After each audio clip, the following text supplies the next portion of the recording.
জমিতে প্রথম চাষ করা হচ্ছে লোয়ের 2 নম্বরে আরপিএম 1600 আরপিএমে গাড়ি চালানো হচ্ছে। এটা হচ্ছে প্রথম চাষ। জমির যে শক্ত মাটি আছে সেটাকে 2 নম্বর লোয়ে চাষ করতেছি।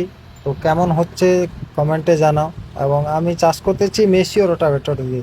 এই মেশিও রোটাভেটর দিয়ে কিন্তু এক চাষেই মাটিকে পাউডার করে দেওয়া হচ্ছে। অ্যাকচুয়ালি এটার ফিনিশিং খুব ভালো, কিন্তু এর ভাঙচুর একটু বেশি হচ্ছে আমার মনে হয়।